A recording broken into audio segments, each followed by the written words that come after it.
friends to really see all of the support we need, not just the voting. Like, we want to get out there vote. I'm not playing about that. If you're not registered, register. I'm telling everybody, register. Don't think that the Register. process doesn't work. You register anyway. Think about it as any other tool in your toolkit. Even if you want to burn down this country later, register first, vote, and then burn it down. Like, it don't matter the order, but get your vote in. And Okay. that's a joke, y'all. Yes, I'm not. Oh, please, that is a joke. I am joking. Thank you, Carol. Yeah, I'm not trying to really burn down the place. Yeah. Not today. I have had some illnesses. I'm in a wheelchair, so at very least, I can't burn it down because I can't get away fast enough. Okay, Okay. that is also a joke. Okay. But but you know, so we not only are looking at how can we get more voter initiatives out there, how we can get more Black women in office, but we're also looking at how do we support each other.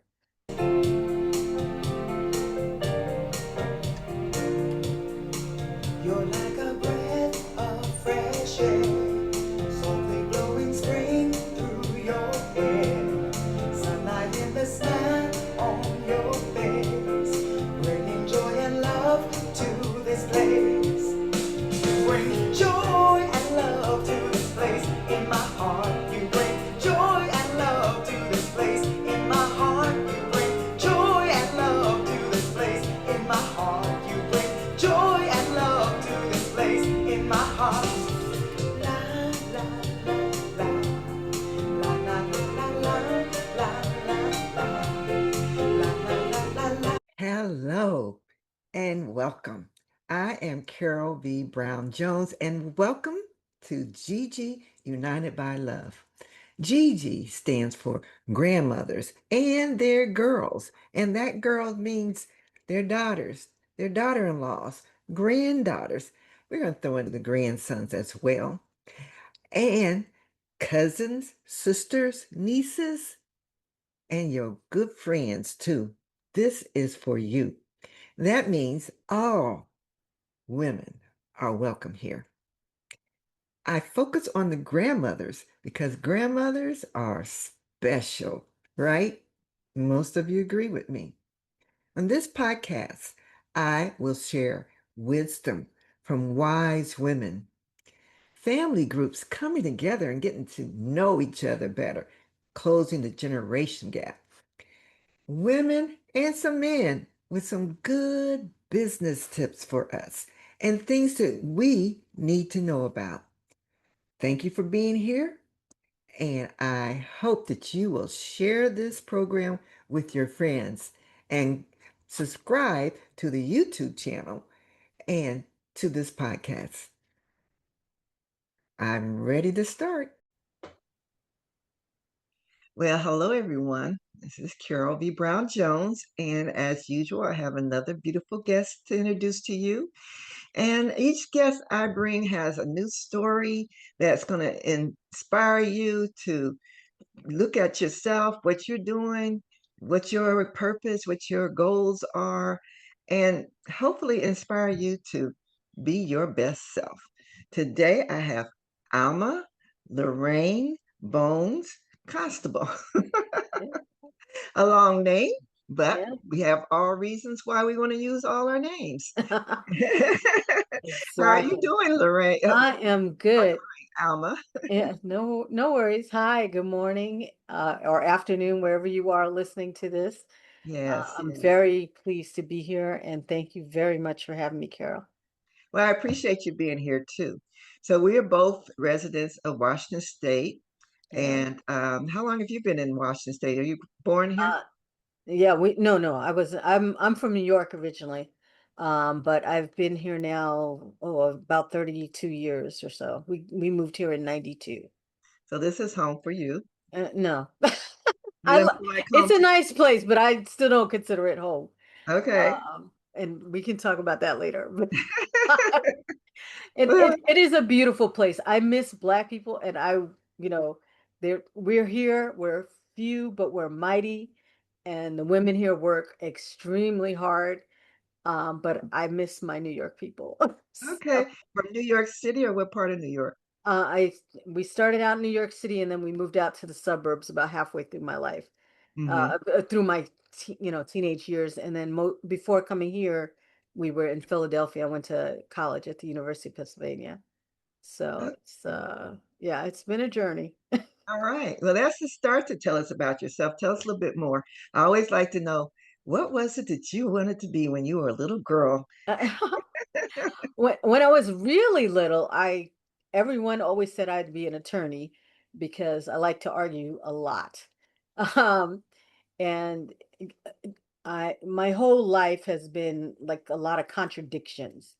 Um, my dad is from Guyana, South America. My mom's from Puerto Rico, and I was born in New York. And it was very interesting coming from such a background because I saw a lot more of the world at that time in the early 60s. I was born in 64 than some of my peers who had Mm-hmm. family that was primarily from the deep south and things like that. So so it was a very different point of view growing up. And people would say to me, "Oh, black people can't do this and black people can't do that." And I was like, "No, black people can do anything, right?" And I grew up seeing a lot of African American people in various stages, uh, eh, of development of life. My dad was a minister, and so and my mom a social worker. So I saw a lot of life young, right? Because it was Mm-hmm. always in my house. Like we lived in the parish house, like, and then my Mm-hmm. dad became the first African American bishop in the Lutheran church, in the white Lutheran church. Oh, And wow. so we grew up in a very between a lot of worlds and a lot of intersections. And I think more than anything, that's what shaped me.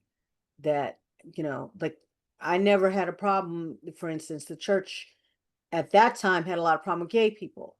But between my parents, they never had any problems with gay people.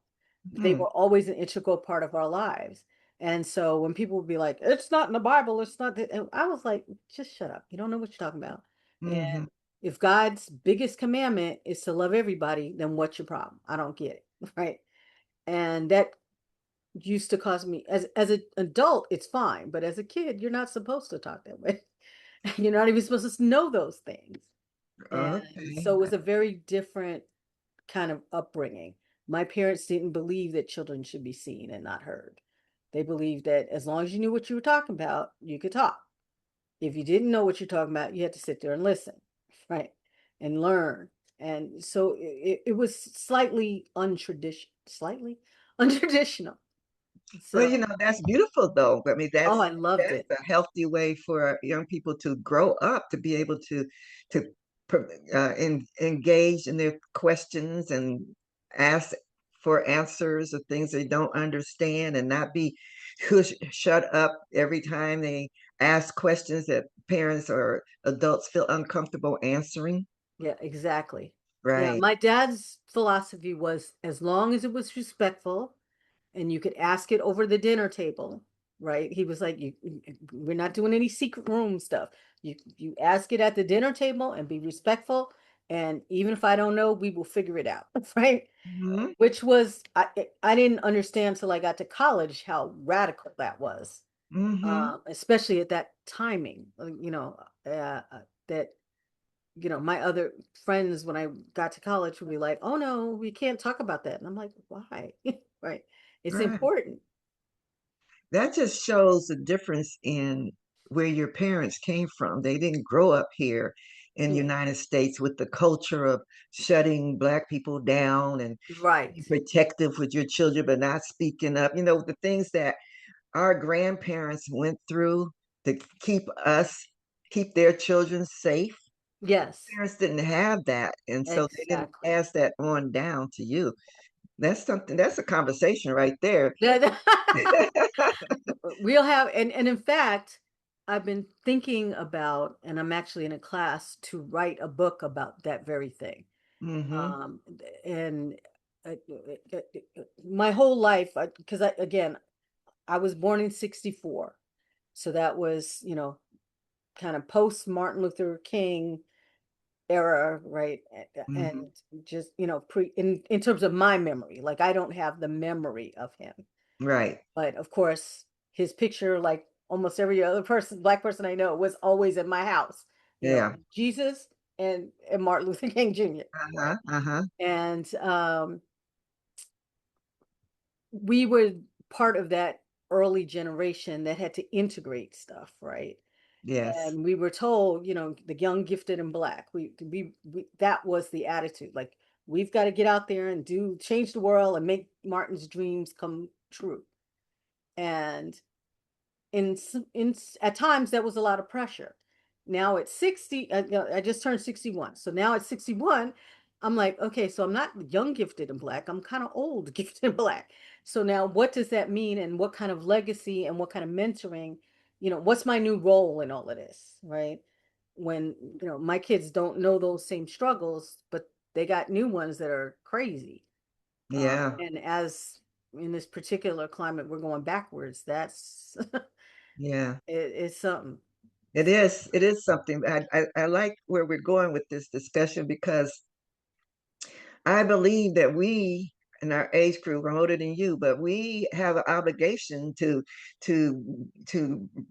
give them the foundation that will help them get through it, understanding their obligations and their ability to do whatever they want Mhm. and to negotiate like Martin's dream. It hasn't fully come true.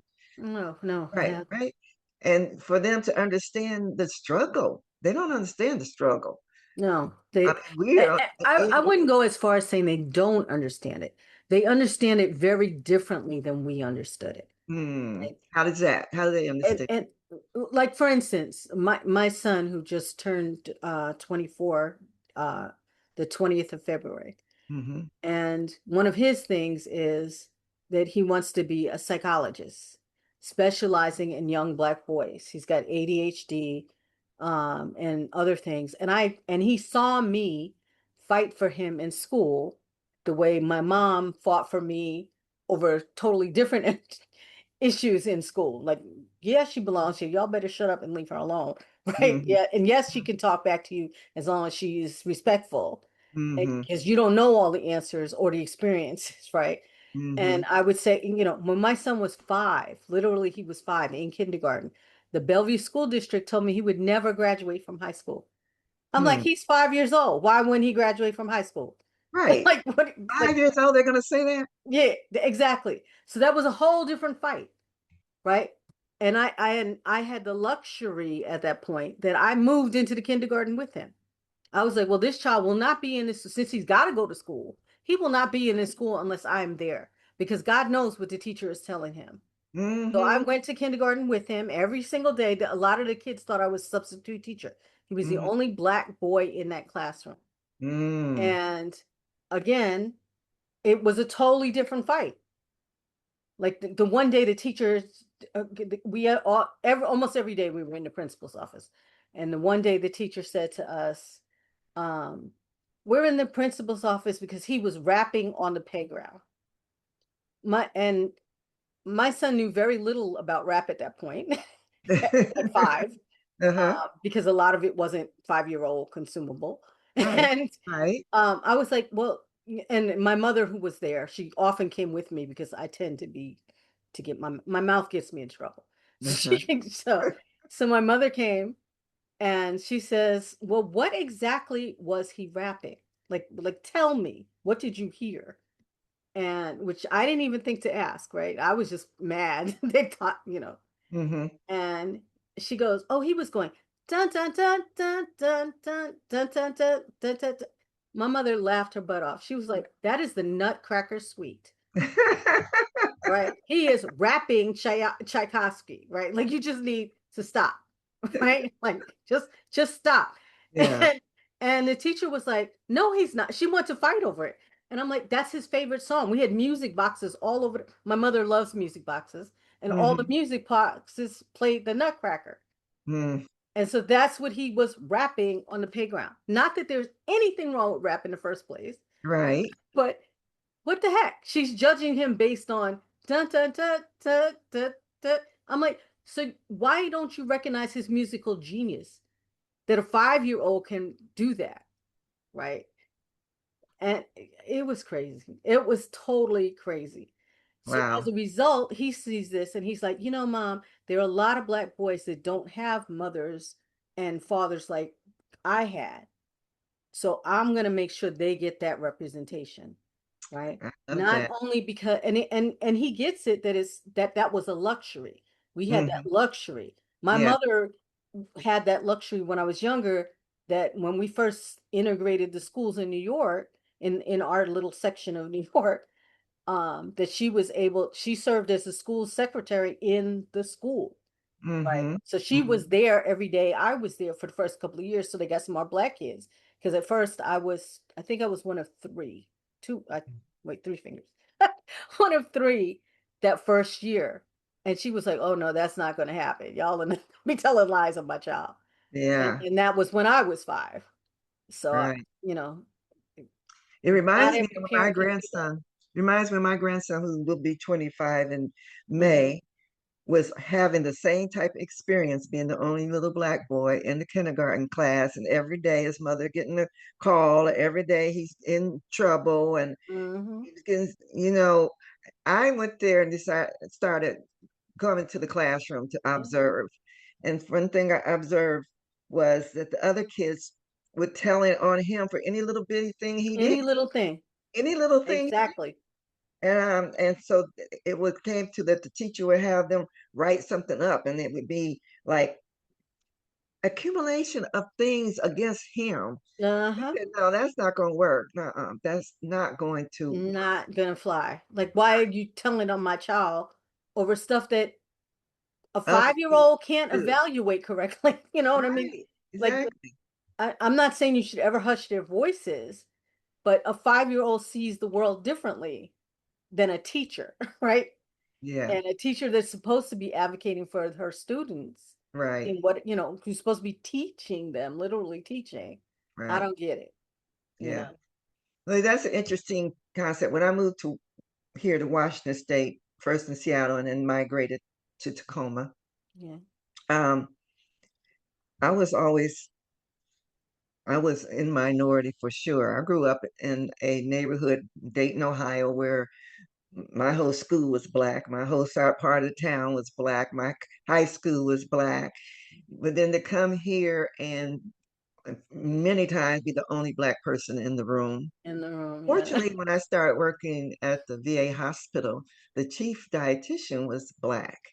And there were, of course, many black people that worked in the kitchen, but to have her as chief was really, really special. But if I went to a conference or a meeting or something, be the Yeah. only black Black person person. there. But that helped me be more comfortable with being the only black person. And so that's part of it too, where I know a lot of people are not Yes, comfortable being the only black person because that's new experience to them. exactly. Yeah. And again, so we originally moved out here because Microsoft brought me. By training, I'm an engineer.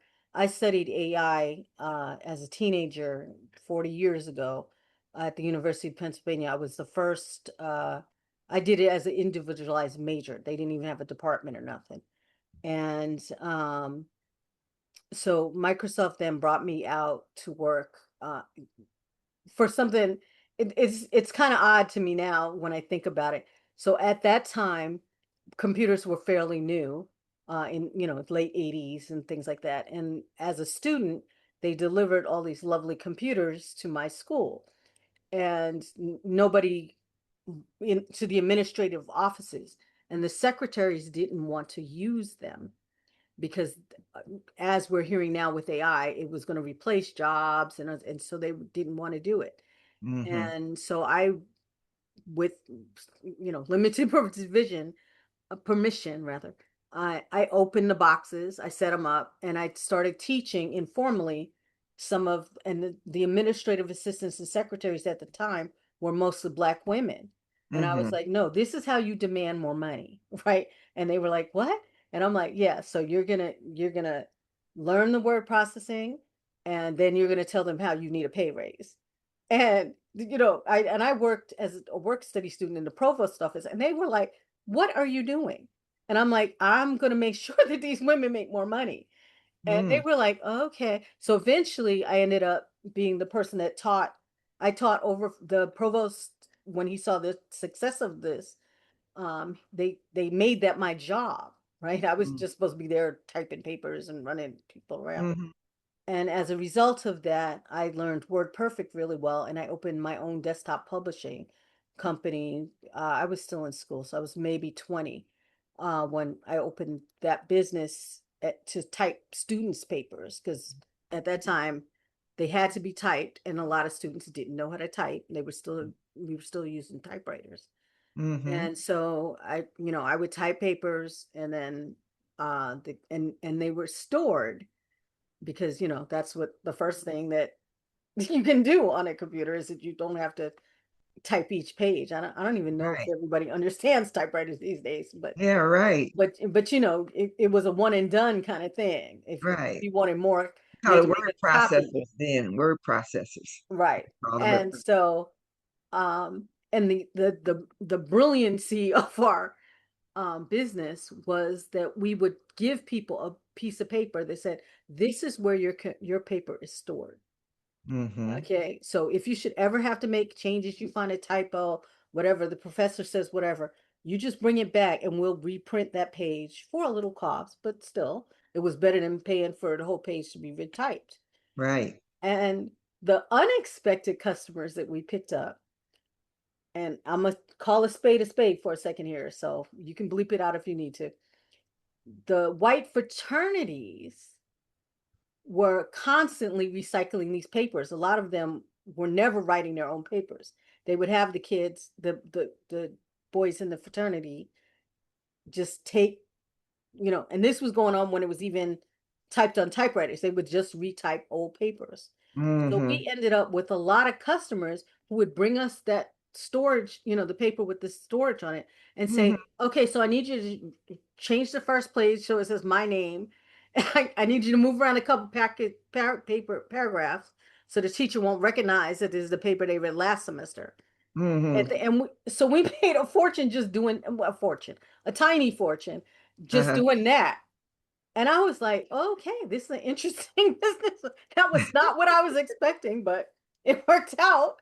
Ah, And you kind of sit there and go, "Okay." Some of the stuff I see now in this political environment, mhm. I think I was very naive in not understanding at that age how much cheating goes on in other cultures. Mhm. Like I can't speak to other people so much, but for the most part, most of the black people I have met, they do the steps. Like if you tell them there are 10 steps, Right. we might do 9 instead of 10, but we're not undercutting other people, right? At Right. least not. I'm sure there are such people in the world. I'm not trying to be crazy, but it didn't occur to me that you could skip half the steps. Like you could not do the research, you could not read the book, you could not do this and still get a good grade. Right. And here it was, I was shown, like, oh, not only have they not read the book, not written the paper, not done the research, but somehow the professors turn a blind eye. Right. Because I typed enough of those papers and I'm like, only a real idiot couldn't understand that 10 of those papers were the same, right? Right. Right. In the same section. Like, y'all can't be that tired, right? Exactly. And it got really crazy. Hmm. And again, being at the University of Pennsylvania was an experience. I was the Black Student League chair at that time as well. This was I started the business after the Black Student League, and we had we would encourage the students, and the faculty also encouraged the students, the Black students particularly, to take classes together, because we were still in classes where not only were we the only or the few people, some of the students didn't want to study with us because they thought we were inferior or whatever. And it was really kind of nuts, right? So we would encourage them, like, okay, well, if you all have this requirement, all be in the same section so that you have a ready-made study group. Right. So in the one class, it was a legal studies class, the professor, um, without pre-assignment, it wasn't like a reading assignment, he asked the kids in the class, um, tell me about the 13th Amendment. And then proceeded to call on the 5 Black students in the class, didn't call any white students. Mm. And of course, they didn't, Top of their who head. I knows didn't that know off the that. top of your head, Right, right? right. And then he proceeded to say, well, you should know this amendment, because if not for that, you wouldn't be in this classroom. That's Mm. what made you free. And it wasn't in a kind way of an educator, right? This Right. was in a, how dare you Black people be in this room and not know this kind of thing. Mm-hmm. Very condescending and mean. Mm-hmm. So we, of course, ended up protesting and causing all kinds of problems. That's also my best Jesse Jackson story personally, Oh. because when the university came at us, uh, he uh, uh, Reverend Farrakhan, like we had all the Black leaders right there on the campus. They came, they were like, are you guys okay? We got Vincent Harding. He's a famous historian as well. They all came to the university to make sure we were okay. We made, after a while, we made national news and the rest of it. But even before the papers showed up, they showed up to Mm. make sure we were okay. And I talk about death threats. People they actually did break into my apartment. I wasn't there, thankfully. I had decided to go home for my dad's birthday. And all of this is well documented on the campus. I Mm-hmm. think that was 85. And it was a weird, scary time for a young person who's supposed to, and then we were also anti-apartheid, all of this kind of stuff was going on at the time. So Right. again, that shaped me. And then I come out here, and that's why I say I don't feel at home here as much, because Right. here we were in the center of Philly at the time, which West Philadelphia, which is a predominantly Black part of Philadelphia. Okay. And I had been surrounded, even though I had been integrated in a lot of these schools, I was surrounded by Black people all the time. I come out here to work at Microsoft, and now I gotta prove again, right, Right. that Right. I'm as good as these Black engineers out here, as these non-Black engineers out Right. here. There were two Black engineers in my whole department when I first came out. Mm-hmm. And again, it was a really trying experience. Blacks at Microsoft, we stung together. We used to have the meetings in my house. That's how small they were, right, in our apartment when we first moved here. And it was another experience, Mm-hmm. and that's where I think I do the best work, is planting those seeds, leading when I have to, but mostly just saying, okay, Microsoft said to me one day in a meeting that they couldn't find Black engineers. I was like, what are you talking about? We're all over the place. Howard got a whole department. Like, what is your problem? Uh-huh. And they were like, well, we can't find them. I was like, okay, fine. If you pay the bills, I'll go.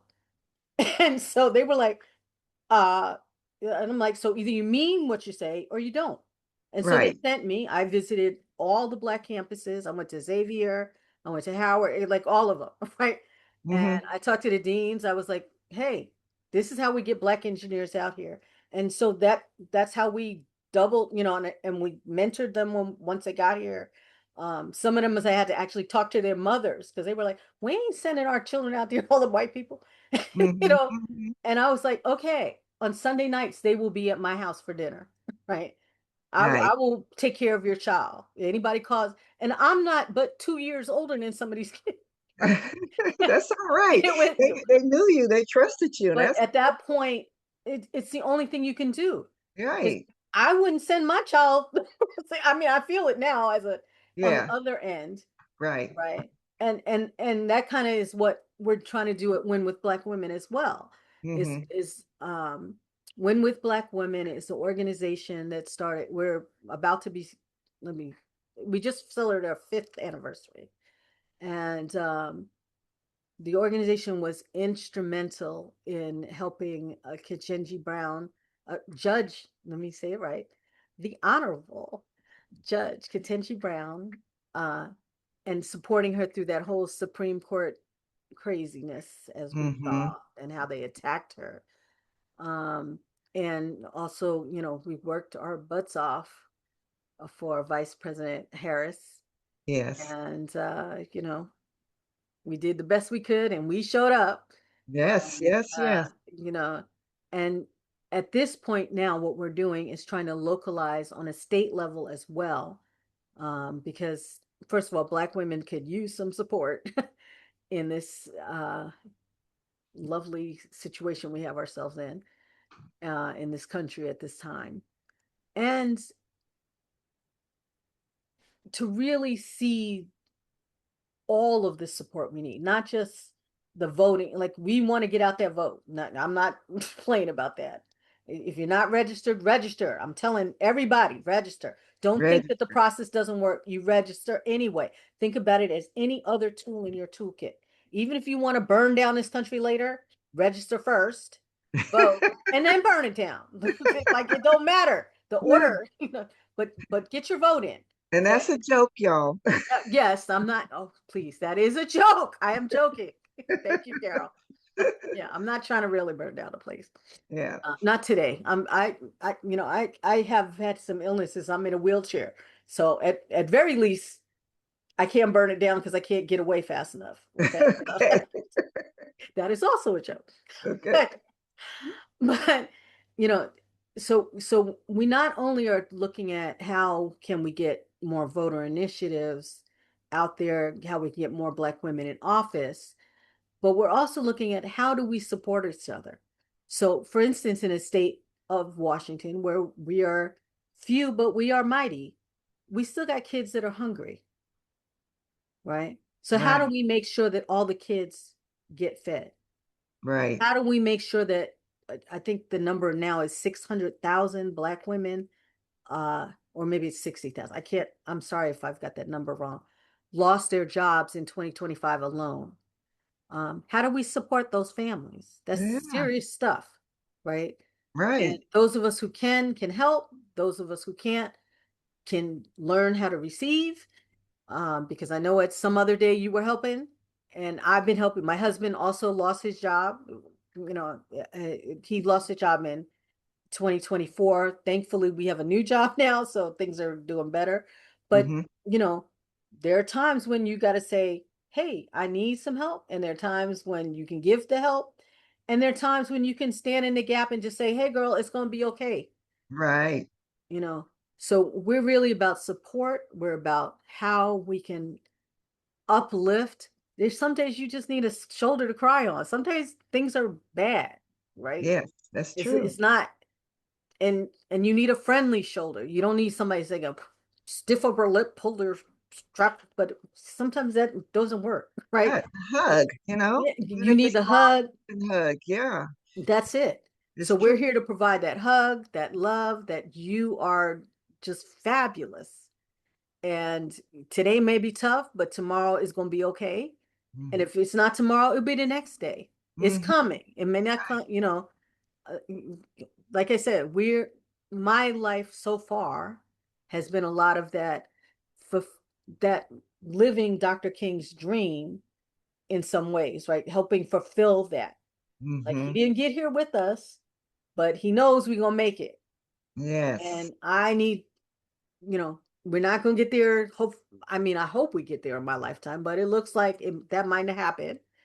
And so I need to pass that dream on, and I need to figure out how to make sure that my daughter, my son, your daughter, your son, I don't know if you have what children you have, but, or any, and whatever choices people make, that they know that it's going to be okay, Yes. regardless of what other crazy people may tell you. Exactly. That's what my new book, Get on Board the New Underground Railroad, Yes, is trying to encourage people. It's time for us to stand up that's and it. work together and unify and make a difference. I do have children. I have 3 children. My Oh, oldest daughter I lost February 2023 to cancer. Actually, sorry to hear that. tomorrow would be 3 years. So that's a tough time of year right now. Yeah. I have, she left a grandson who's 25, the one I was telling you about in kindergarten. And I have a son who has 3 children here in Washington State. And then I have a daughter in Atlanta with her son and her husband. So yeah, I have a family and my husband, Yeah. my new husband. I got more family, more children Yeah. and grandchildren. So definitely we are here for them now. We need That's it. to pass the torch. We need to show them what unity means, what family and community means. In my book, I talk about the concept of Kwanzaa. It's not Mhm. just a 1 year annual event that we talk about No, collaboration and being creative and unity. That's what we have to teach our kids all year round. And not just our kids too, no, because that is the key. yes, the other communities don't know our history like we know it. Like we know I it. don't That's mean that exactly we right. know the 13th Amendment. I Yeah. mean, we know the struggle from personal experience, like Mm-hmm. you discussed your son and my grandson, of what it means to be the only child, only boy, In those classrooms. child, Yep. black child in an all-white community school where they are just targeted. That's it.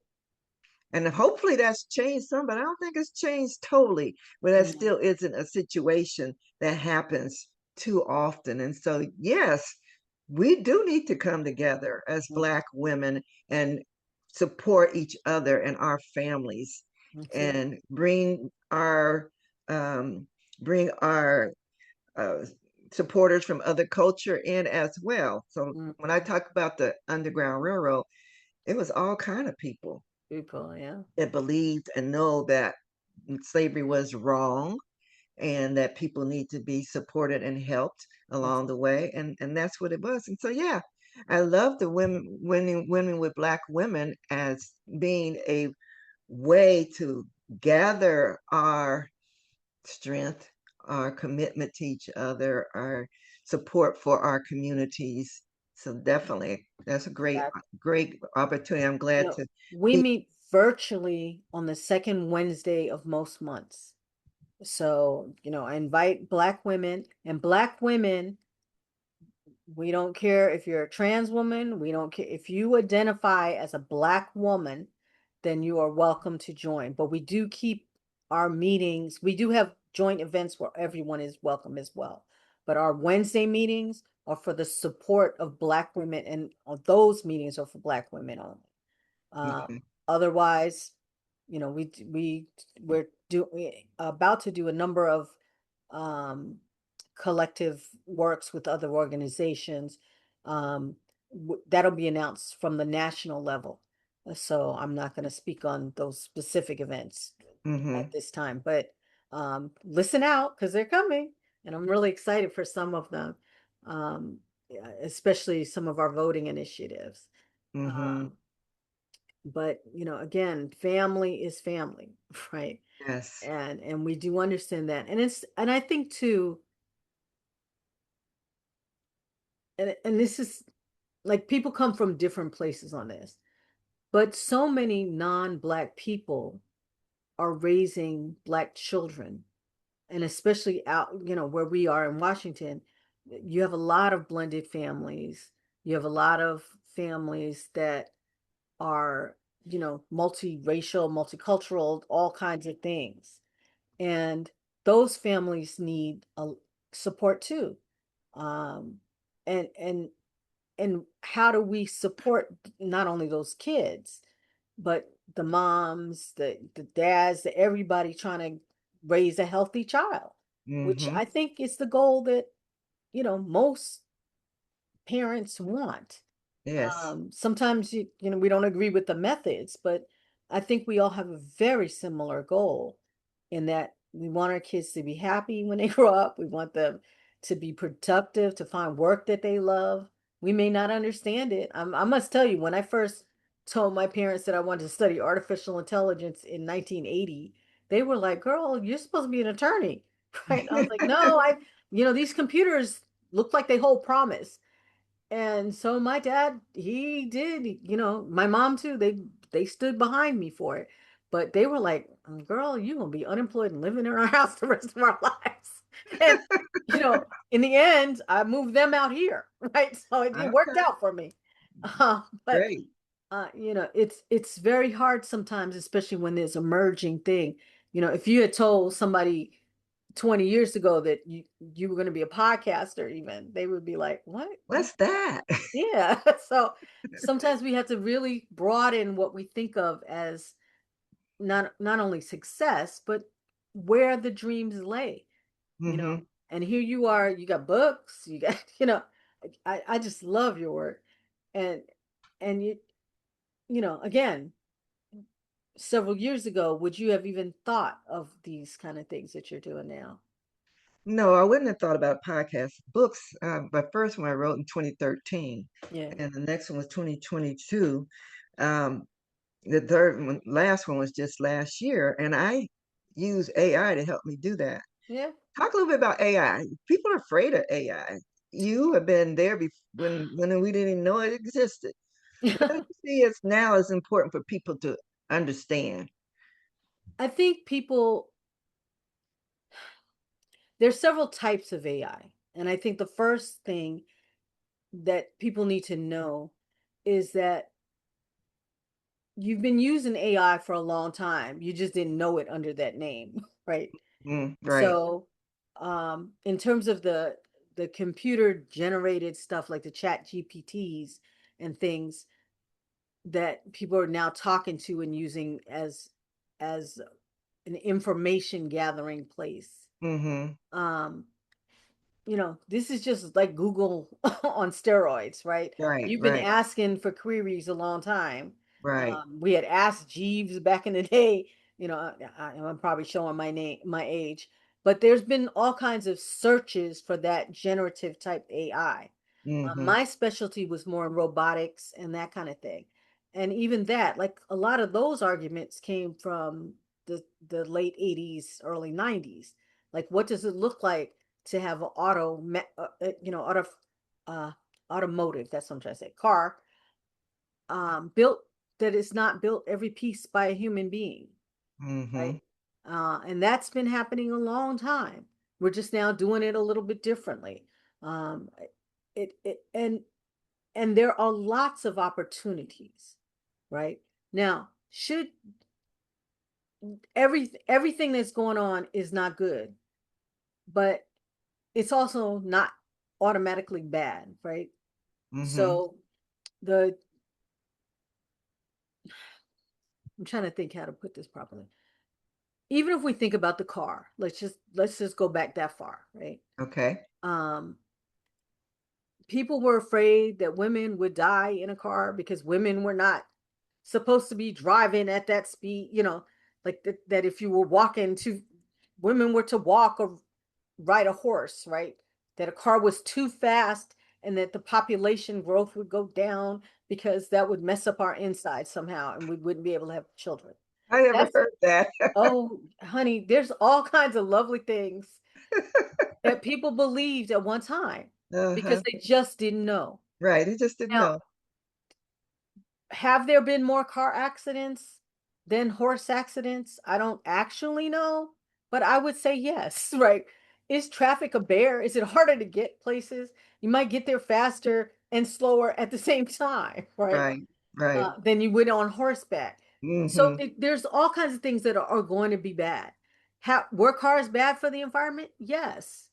And they were good too, because we also had more advancement and more other thing, there was a whole lovely automatic, I keep saying automatic instead of automotive, please forgive me. But there's a whole automotive industry where black people got good jobs, Right. right? And Right. unions and there was advancement from that, from a civil rights standpoint, right? So there are all kinds of ways that you can look at things, and not all of them are going to be true, and not all of them are going to be false. So yes, there are some concerns with AI, and those concerns absolutely should be addressed. But to Mm-hmm. be afraid of it, it's like being afraid of the word processor. The typewriter was great. It made it so that more people could have access to books, could have more access to being writers and other kinds of things, right? When you didn't have to long hand it out. The printing press was a great thing and a bad thing. Any old crackpot now can print whatever they want, right? Mm-hmm. Right. The internet has been good and bad. We find out about like even cameras, right? Now we can actually see them, unfortunately, um hurting people, right? And we can Right. see the damage that we have been telling people for hundreds of years. Right. Hey, they don't treat us fairly. Look, Right. now I Right. got it on tape. You Right. still don't believe me, but I got it, right? Mm-hmm. Mm-hmm. So with all of it, it could be it's a tool. How do you use it is key. And if you're using it to spread good information about Harriet Tubman, yay, right? Mm-hmm. If you're Right. using to spread misinformation about something, then boo that person, right? Right. Right. But a tool in the hands of a person, and any, especially a creative person, I love a good tool, Mm-hmm. right? I Good. love a good tool. I'm a tool Yes. girl, right? Yes. Right. Uh, and so if I can get my ideas out there better through podcasting, through AI, through whatever, as long as I'm considerate to others, like my daddy always said, you can ask any question you want, but you got to be respectful and you got to ask it openly. Don't be hiding in the corner asking no question because your little dumb friends probably don't know nothing, right? So you come here to the table, ask the question. Mm-hmm. And then if I don't know, we will find somebody who knows. We got to, when I was little, we had the Encyclopedia Right. Britannica. Encyclopedia. We went Right. to the library. We did whatever we had to do, but we got the answer. Once the question was out there, he was like, no. And the interesting part about doing things that way, and even with AI, um, like I'll post something to one of my social media platforms, and people will be like, Elma, that's not true. We checked on this other place, and that part is not true. And instead of taking it down, I will just say, oh, I messed up. This is not true. Remember, use these resources to check, right? Because I make mistakes like everybody else. Now I have learned not to trust this source or, Mm-hmm. not to check first before I post it. Mm-hmm. So you're going to make mistakes. There Right. ain't That's going to be some fine. mess around AI. I will guarantee it. That's a bet I will take any day. Oh, I'm sure they are, but like you And said, there's so many things you can possibly use it for, and it's here to stay. and it's We not need to going get nowhere. comfortable with it and learn how to use it in a positive way. Exactly. Yeah. Exactly. And there are a lot of things that it's really made better. Um even I keep going back to the car. But like that idea of a backup camera, right? Oh, It's yeah. like I want to see that data later when somebody is, again, I did more robotics kind of thing and that kind of stuff early on. And Uh-huh. and even the idea that a computer could tell you, "Hey, you're about to hit that kid, don't hit him." Right? Right. Right. Like Right. warning, warning, it's like I I just love stuff like that. And Yes. I can geek out all day, so I'll just stop. No, that's fine. I love it too. And to realize how early on it was being developed, Oh because yeah, who knows what's ahead of us. I'm sure right now people are exactly. working on the future of Yes. where we're going. We just don't know about it yet. And every Yeah. once they have the little science fair, they show us a little view of the future what's to come, and it's just Well, I think the best thing that AI has done recently was how fast we got a COVID vaccination. In oh years past, you wouldn't have been able to do that because of the mm, clinical trials that would have had to been run and the people and the guinea pigs and the animals. But we can simulate all of that and collate that data a lot faster. And mm-hmm, people don't realize that a lot of that was a result of AI models, right? mm-hmm, mm-hmm, And what they call machine learning and yeah. that kind of thing. And and when you have the time to sit down and explain it to them, people are like, really? And I'm like, think of how many lives that saved. Right. You know, we literally had trucks with bodies in them early on. Yes. And if you look at other pandemics that have happened, even like the ones from the early um, uh, what they call the Spanish flu, I forget its Yeah. actual name, Yeah. but that took out a lot of people. It spread really fast as well, but they weren't able to put it down as fast. You No. know, they say, and historically they say it was a very short period, but it's similar to how certain strains of COVID are lingering. You have the same kind of thing, and the long term things about that were that you got a flu vaccine, and now the flu doesn't kill as many people every year, Right. right? The strand does keep mutating, and so you have to stay on top of it. And you know, you can choose whether to put whatever you want in your body. I'm not saying you have to have a vaccine. I'm saying that my personal opinion is it works better if everybody was vaccinated, but you do you, you know. Mm-hmm. To a Hmm. certain extent. I mean, we have to have a critical mass for herd immunity and all those things, but Right. um, I don't think AI gets the credit it deserves for certain things that it was already doing. Mm-hmm. People just didn't know it as AI. Right. One of the dreams that we had when I was in school, I didn't want to go to medical school, but some of the systems I worked on early as a student was to do models around medical healing. And your spinal cord, and this is of oversimplification, the reason that you end up with people who can't walk, who literally cannot walk, is that there's usually a problem in the spinal cord with the electrical impulses. Mm-hmm. And so we were looking at like how can you send those, you know, your brain says walk, but your spine for whatever reason says I doesn't get the signal all the way through. Right. And again, this is a gross, anybody listening to me medically who knows their stuff, just turn out for a second. but but I'm oversimplifying it for the crowd. But Right. so you get a signal can't get from here to here. Okay, okay, here to here, because the somewhere the signal doesn't go through. Well, Right. AI can say, let's equivalent of let's send it wirelessly, right? We Mm-hmm. don't need that thing to work, right? Okay. We can somehow jump that process Bluetooth it, huh? pretty much.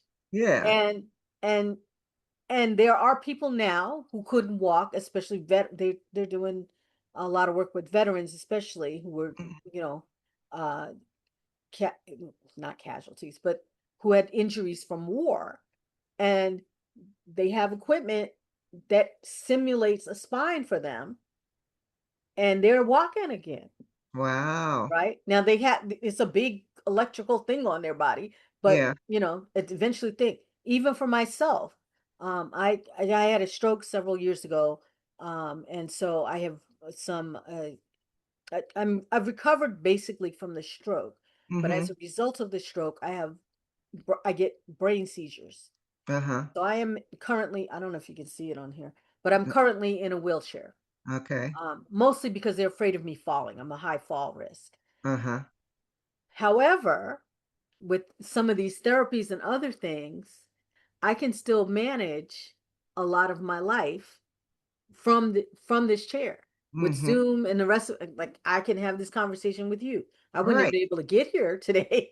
You know, if we had to do it in person in a studio, it would have been a totally different thing, Right. Right. right? I can do all kinds of things that I wouldn't have ordinarily been able to do and not have been housebound all these years, you know, Mm-hmm. Mm-hmm. since I had the stroke and these seizures. I've had 10 seizures since 2019, Mm. right? Mm-hmm. You know, not even a decade, more like 50 years ago, that would have left me drooling in the corner and in, you know, Right. but again, because of some of these, not only drugs that have been able to be more fast tracked because of this machine learning and other issues, I can get around. I Right. I can walk short distance, about 15 feet, Mm-hmm. But one day I'm gonna be walking and driving again, right? Yes, you So are. it's just these kind of things that you go, again, they're good things and they're bad things, just like anything else. Dynamite, you know, I mean, who wants to blow stuff up, right? But Right. they did for whatever reasons, and in some cases it was a blessing, and in some cases people lost their lives, Right. and that's terrible. I'm not saying that that's good in any way at all, Right. but that was a tool that helped other things happen. Right. Um, So and AI is a tool, and we're not. if you think Not about going to it take. that way, Right. It's not as going to take over the world. It's not going to take over all at the least not jobs. today. I mean, it might Yeah. take over the world eventually, but Eventually. it's not going to happen today or tomorrow. Right. And in the meantime, learn to use that tool, because it's Right. like, what's more likely to happen? If something is going to take over the world per se, right? It's because you're ignorant of how to use it, Yes. right? It's going is it like if you know how to fight and some stranger comes up on the street to you and says, Mm-hmm. "Give me your purse." Mm-hmm. You might hand over the purse if your kids are there, right? Like you might Right. just say, "Oh, it's not worth it. Just take whatever's in the purse." Or you might beat their butt, Yeah. right? You know how to Because you're fight. like, "I know how to use the tool. I know how to use my body. I know how to use the pepper spray or whatever." Now, Right. are those always good things? No. But if you know how to use it appropriately, it could save your life, Right. right? And it's less likely that it's going to hurt you if we actually know what it does and know what legislation to pass, or know like what to look for. Like if that thing starts thinking on its own, let's talk about that, right? Let's Mm-hmm. not let that happen, right? Right. If Right. if it starts to the point where, you know, we've got the climate change going on, there are all kinds of models. If we can see certain things coming, then we go, let's not take path A, let's take path B. Right. And I really think that our strongest thing is knowing what we want, Mm-hmm. whether that's for ourselves or whether that's for like other. Now that does not mean that you're allowed to enforce your will on another human being. I'm Right. not talking about anything like that. No. but but we have a better chance if we know how to use a tool than if we don't, then we just let people who are not always trustworthy be running the tool. Right. Right. And I know it's a pain to keep up on all the rules and regulations, but they're important because they Exactly. can go crazy with it. I mean, like we just know what they can do with Oh that, yeah. what's possible. So definitely we hope that we stay on top of keeping it safe. Keeping it safe, that's it. Very And interesting. I'm glad to have a little discussion on that. So before we close, anything else you'd like to share and talk a little bit more about Harriet Tubman in your life and your. I love I mean, that's what I tell people all the time.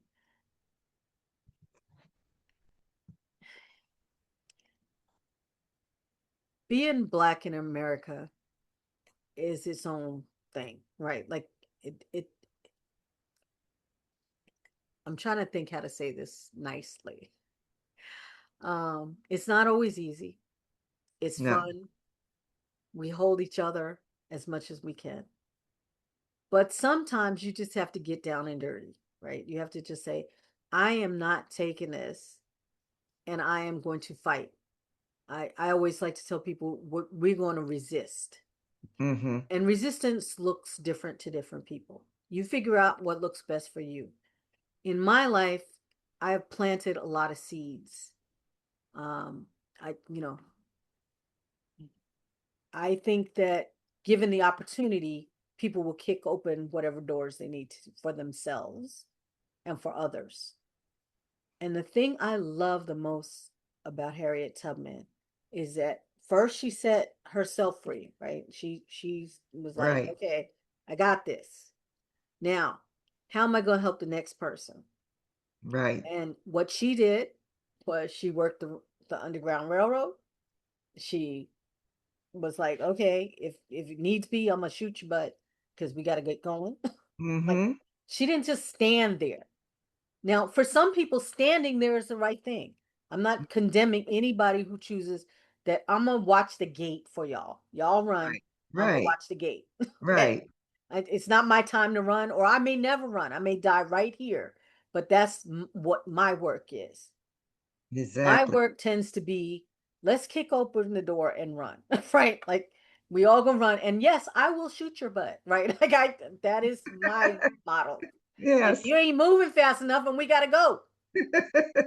So she's my spirit person, right?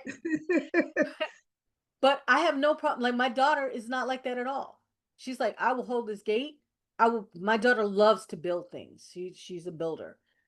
I'll build you a new gate. I'll build the road, right? Now, I may not run today. Tomorrow I might run because whenever, especially like when I was in the hospital after stroke and everything, my daughter channeled me in a way I never thought I would see in my life. Right? Mm-hmm. She argued with every doctor. She was like, "What are you doing? No, you can't do that for her. Didn't you read her chart? She's allergic to that. Don't put that in her body." She fought like I had never seen a person fight in, like, she was not playing. She would stand there and scream at any doctor that caused, I always call it our, for people who are old enough, to our fried green tomatoes moment, right? Uh-huh. Where it's like, what are you doing? Like, Uh-huh. Uh-huh. and then when she was done, she went back to work. She did her stuff. Like, she lived her own life. She's living her own life. And, but when she needed to carry it, she carried it for me. Right. Beautiful. Yes, And, beautiful. and, and my son the same, right? He has his own way. Sometimes I'm like, boy, do you even think about what you're doing? Young men can be kind of strange, right? Uh-huh. Uh-huh. Sometimes I'm like, what the hell? But when a physical therapist came to this house, and I said, please, I can't do that right now. We can grow to that and do that. And she insisted I try anyway. And I nearly fell and broke my nose on the driveway. Mm. I had to tell my son to get back in the house because he was swinging. I'm like, oh no, you're too, get your butt right back in the house. I will deal with this woman. Mm-hmm. And he was like, oh no, mom, she needs to not ever come back here. And I was like, okay, I will handle it. Please get in the house because Mm-hmm. you are not getting arrested on the street in Bellevue, right? Mm. Right, You right. you will go into that house right now because we are protecting you. We will hide you this second. And he was angry at me. He really was. He was like, why did you do that? I'm like, do you know how many black moms had to hide their sons in the cellar for a second when those crazy people were at the door, even though it was their fault? Right? Right. I Right. said, that was the moment that you needed to hide, Right. right? And Right. he was like, oh, okay, you're right. But he's like, but I just understand, I'm not really a hider, right? I'm gonna be out there. And I'm like, okay, when you're grown, at that time he wasn't at his majority yet. Yeah. So I was like, you're still young enough that I get to call these shots, right? Right. Right. Right. But Right. wherever you are in life, and your place will change. That's right. That it That's will it. change. There are days you gotta hide, there are days you gotta run, there are days, you gotta be Harriet, and there are days you just kind of stand there and go, okay. And the other thing that frustrates me about Black history, especially about that time period, is how we've handled the Uncle Tom quote. In the Mm-hmm. in the book, that the Uncle Tom in the book, in Harriet Uh-huh. Beecher Stowe's book, Yeah. was a person who protected the other slaves. He took a lot of, Right. you know, he took a lot of thing so that the other slaves could go. The Uh-huh. enslaved, not the slaves, the enslaved could go. Right. But we've taken that meaning now to mean it's not a strong man. That Right. was a very strong character. Yeah. And there are Yeah. times when you have to be that person that goes, I am going to just tell them that we agree. We don't necessarily agree. Y'all run while I have them in conversation. Right. Right. And so there are times when you have to be that person too. Just shut up Yes. for a little while. When I Right. was in corporate America, there were times I had to sit in meetings and hear stuff that I much rather would have knocked somebody on their butt for. But I Mm-hmm. heard it and then I could tell somebody else. Now, y'all go do this. I'll stay here and be quiet and be your informant. Right. But now that you have the information, do something about it. Right. and your role will change, and that's okay. That's okay. We still love you. If you come out to win with Black women, or what organization you choose, whether it's your family, your tribe, your whatever that you join, right? We got your back. Mm-hmm. And sometimes you can't tell the whole truth, right? Mm-hmm. Right, We know right. how to code switch as Black women, and That's great. sometimes that's necessary. It is. And that's what I teach from Mount Harriet. It just Yep, wasn't just exactly. her running on the Underground Railroad. Oh, She was a spy at one time too. That means that she gathered information and shared it with the the army officers so that they know how to move in the next phase of the war. She was someone who took people into her homes after the war, and she was the one that she had a business building bricks. She was the one that supported other people. So you do change your role as needed. Mhm. And that's what's so important, that we can learn from our history.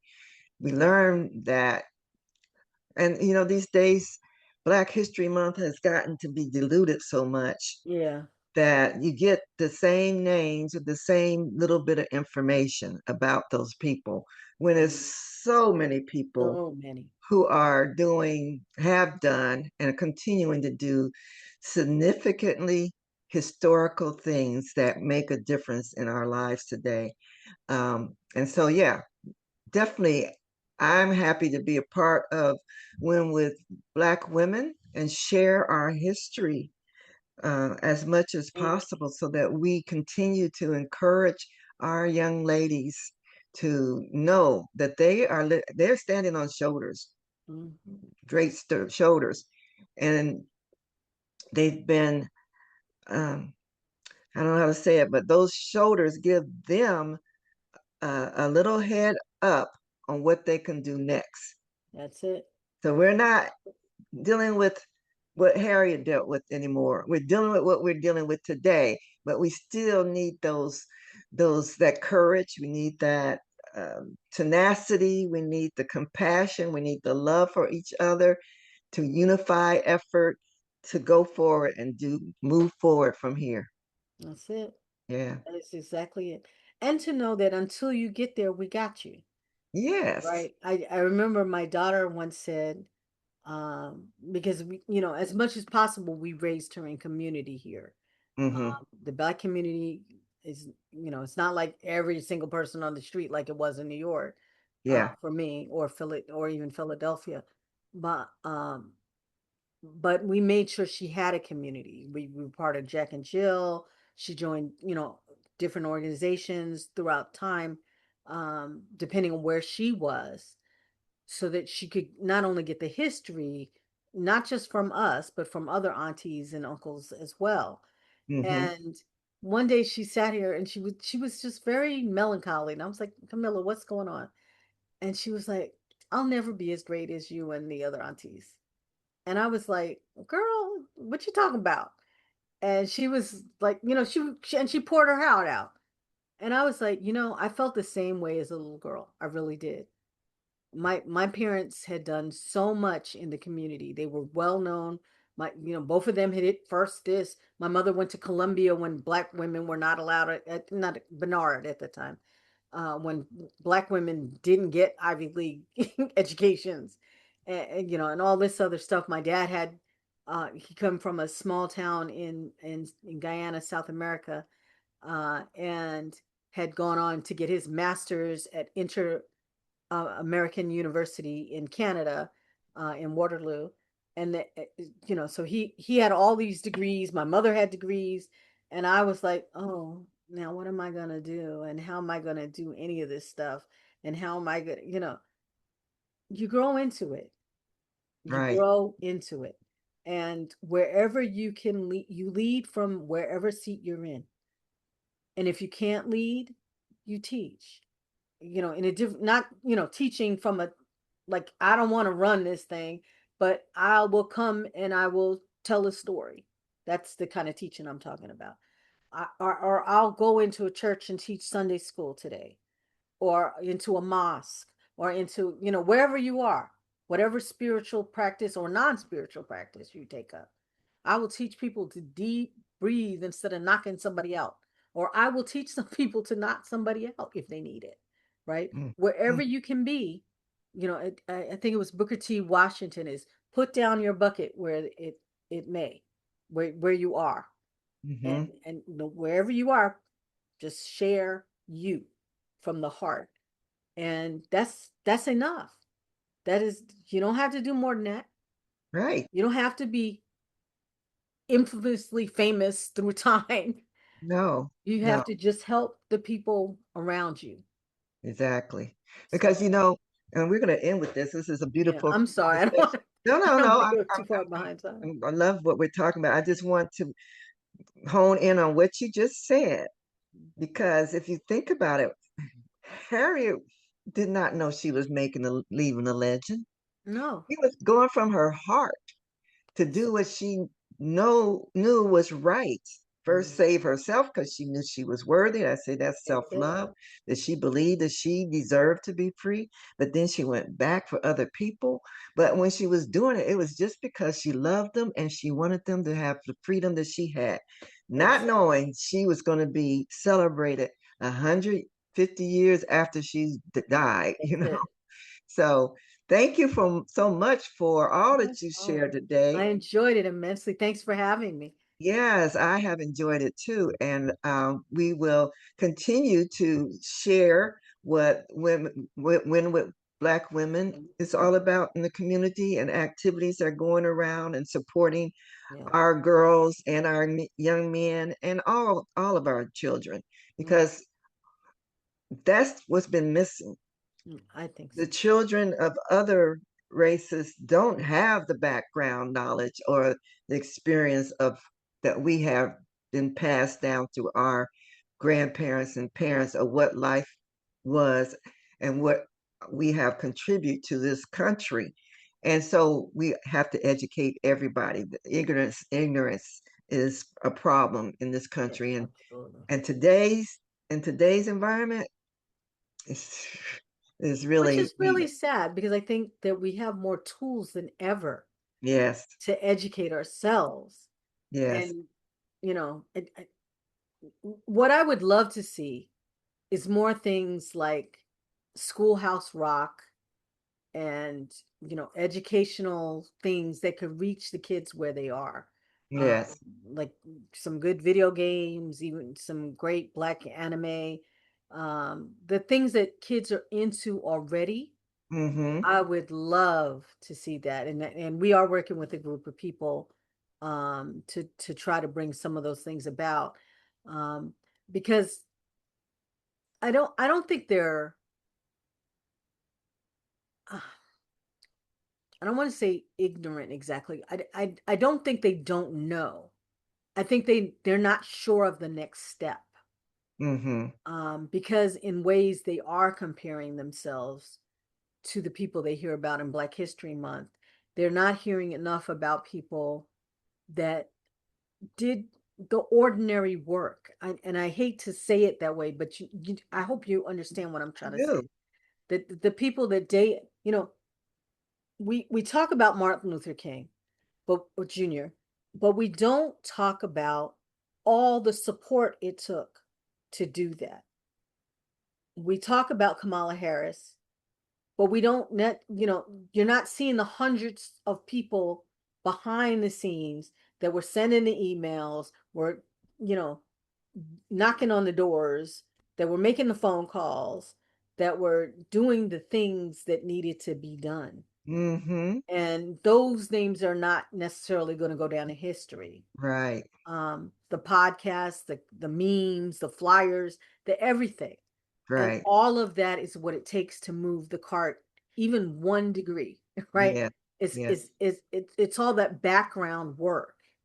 Um, at my dad's retirement dinner, they were of course talking about my mom as well, and they were like, Mrs. Bone, uh, whenever Reverend Bone heard somebody was sick, Mrs. Bone would show up with a chicken, right? And my mom was famous, is still famous for her roast chickens, right? She Mm-hmm. would roast the chicken. She'd be like, Well, if she's sick, then ain't nobody in that house eating. She would Uh-huh. send chicken, rice, vegetables, the salad, the whole thing, pack it up. And when he went to do that home visit, the whole family ate, Uh-huh. right? Uh-huh. And it's stuff like that. It's stuff like, provide that chicken. If all you Right. can do, Black people are famous also for, if we hear there's a funeral, the first thing we do is cook. And then, Right. somebody died. Oh, we're cooking first, and then we go over to the house, right? Right. Right. Right. Do whatever you can. Yes. And be famous for your chicken. Be Yeah. famous for whatever it is. If you Right. if you have the need to be famous, right? Right. Right. So yeah, but again, Thank you. I will talk all day. So And y'all, we could you talk all gotta day, cut me but off. but I don't think everybody's gonna listen all day, Now but that's the thing. we'll do Like, a second ain't one. nobody want to listen to us. Well, thank you, Alma. I really appreciate it. This has It been is no a problem. conversation. Thank you very much. Welcome.